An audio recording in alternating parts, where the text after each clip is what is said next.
Assalamualaikum warahmatullahi wabarakatuh. Tabi pun. Nama saya Rizka Oktaria, kelas 10 IPA 5 SMA Al-Azhar 3 Bandar Lampung. Air merupakan unsur yang memiliki peran paling penting dalam kehidupan setiap makhluk hidup.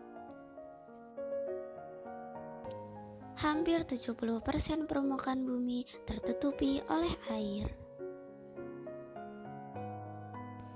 Manfaat dari air pun sangat banyak, seperti membantu memenuhi cairan tubuh kita, sebagai tempat hidup beberapa spesies hewan, membantu tanaman dalam berfotosintesis, dan masih banyak lagi.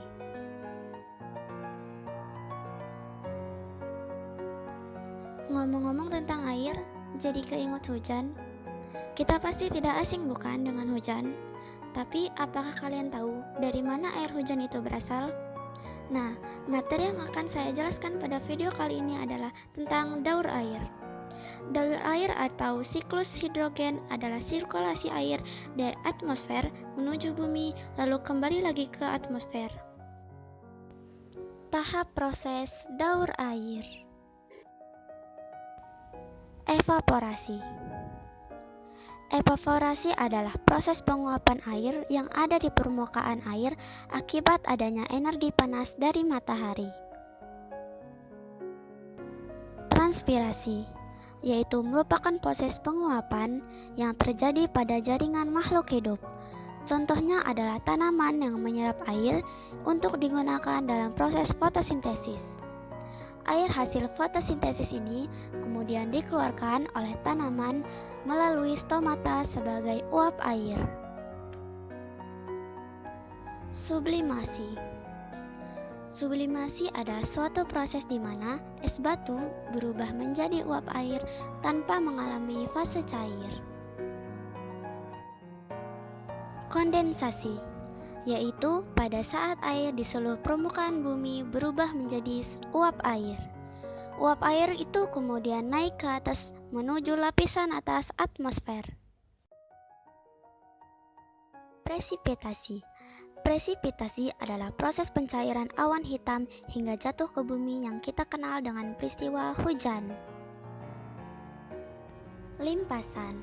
Limpasan adalah proses di mana air mengalir dan berpindah dari tempat yang tinggi ke tempat yang lebih rendah.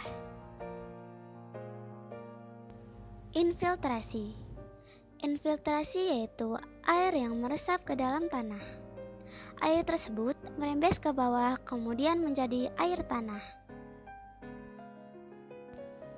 Macam-macam dan tahapan proses daur air. Pada siklus pendek, air laut menguap menjadi uap gas karena matahari. Lalu terjadi kondensasi dan pembentukan awan.